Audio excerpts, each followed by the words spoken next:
Primera parte, esquemática, donde queremos poner en valor en qué instituciones y de qué manera está España a nivel internacional. Y lo decía ahora, Alba, no sé si es sacar la pajita más corta, pero esta semana te ha tocado a ti preparar esta parte. Así que, básicamente...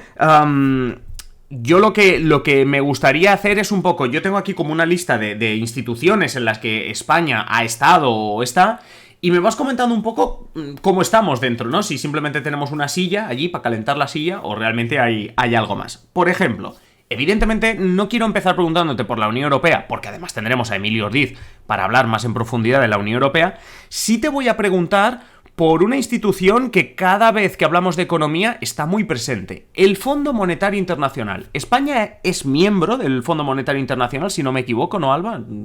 Empezamos bien, Sí, ¿no?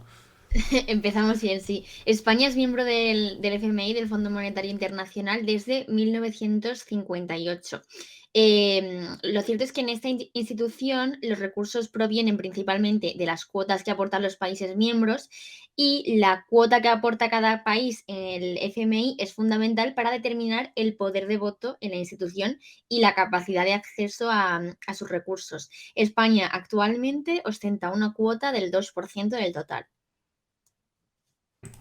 Bueno, además, ahora que decías lo del 58, no sé si luego hablamos de esto a nivel histórico, pero hay que decir que esas fechas son importantes porque es cuando España Sí. empieza a meterse en las instituciones internacionales. Ya que hemos empezado hablando de economía, si buscásemos uno de los entes más potentes a nivel económico, aunque sea a nivel informal, sería el G7, ¿no? Antes G8 con Rusia, G7 que son las siete grandes potencias específicamente a nivel económico.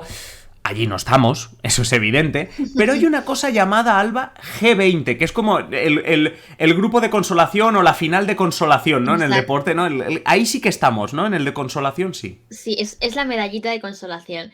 Sí, el G20 ya sabemos que es el foro más importante de cooperación, de las áreas más relevantes, pues como decías, de la agenda económica, y financiera internacional, y reúne a las economías avanzadas y emergentes más importantes del mundo. Está integrado por 19 países más la Unión Europea, que representan más del 90% del PIB mundial, y dos tercios de la población total. En este foro nosotros estamos, o sea, participamos en las reuniones como invitado permanente, o sea que tampoco tenemos mucho poder de, de hablar y votar. Me encanta lo de invitado permanente, es como, mira, tienes aquí una silla, Aquí ¿vale? tienes una silla, tú te Los vienes. donuts y el café estás invitado, Exacto. pero intuyo Pero que eso quiere decir que a la hora de votar es como, sigue con los donuts y el café, porque votar tú no vas a sí. votar, ¿no? O sea, viene siendo un poco eso, ¿no? Ostras, tú. Oye, por cierto, Ostras, tú, sí. no, es que, hombre, lo de invitado permanente es como, sí, usted va a tener una silla, Para pero que se poco más. calle. Exacto. Para que. Yo creo. A ver, que esto también es mucho postureo, que luego también lo comentaremos con Emilio, ¿no? El postureo de decir, yo estoy en el G20. ¿No? En plan, foto, ahí estoy. Sí, sí, Reunión G20, justo. Pedro Sánchez va a la reunión del G20.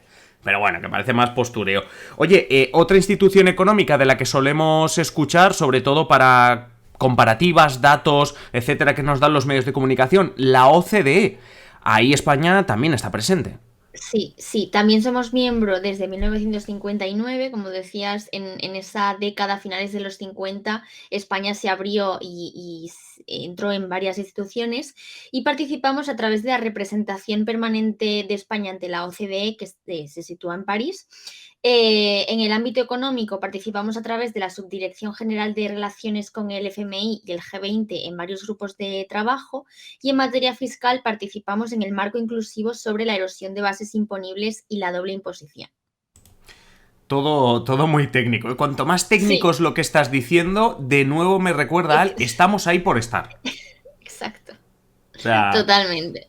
no sé, yo creo que esto luego remontará cuando Emilio os diga, sí, sí, en la Unión Europea somos la leche, pero Somos la leche. de momento somos casi bueno, no, no sé, pero vamos, el que arregla los cables cuando se estropean, ¿eh? Pobres, pobres Pero de nosotros.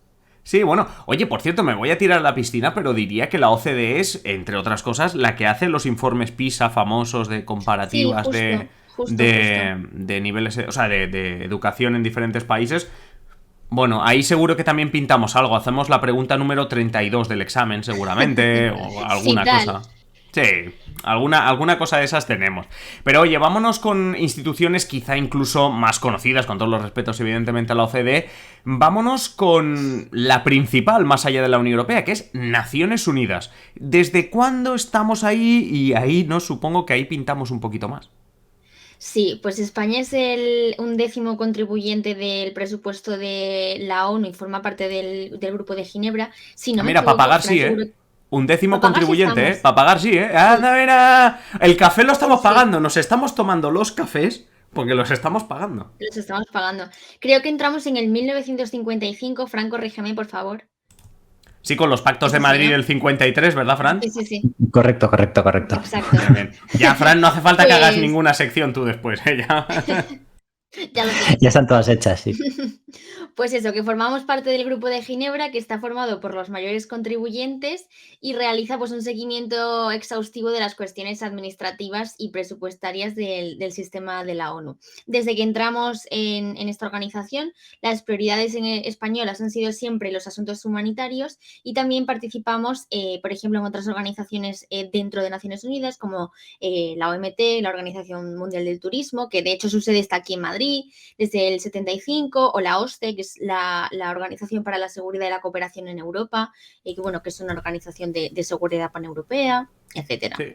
Bueno, al final, claro, también ACNUR, la UNESCO, en Y todas eso, estas, justo, justo. evidentemente. Y siempre que se habla de que España tiene tratados internacionales de derechos humanos, de no sé qué, siempre se firman en el marco de las Naciones Unidas. Es decir, cada vez que oigáis que España está en un tratado de lo que sea a nivel internacional, derechos humanos, bla, bla, bla, pues siempre estará girando en torno a las Naciones Unidas. Oye, vámonos casi con el que yo llamaría el elefante en la habitación, ¿no? Esa que no estamos nombrando, pero que realmente es la primera que pensamos al hablar de política internacional. La Unión Europea. Ahí, te iba a decir, ahí estamos, ¿no? Estamos. Estamos.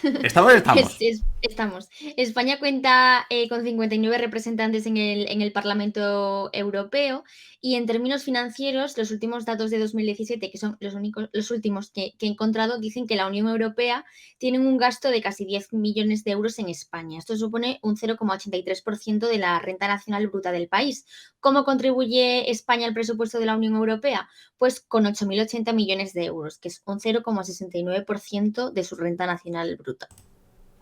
Sí, al final nos quedamos incluso un poco por debajo, porque normalmente la contribución que hay que hacer a la Unión Europea es el 1% de la riqueza del PIB de cada uno de los países, así cada uno contribuye según sus posibilidades y bueno, parece que estamos un poquito por debajo, espero que no nos pasen luego la factura.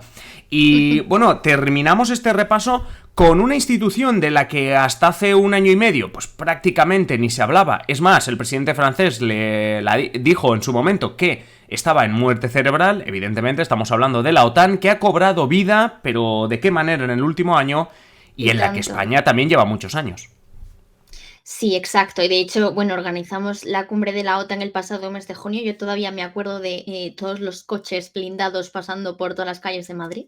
Pero bueno, en la OTAN somos el séptimo país contribuyente y España lleva contribuyendo desde que se unió pues, con medios efectivos en las misiones y operaciones especiales de la OTAN. Ha puesto a disposición de la organización dos cuarteles generales. Uno está en Rota y otro creo que está en Valencia.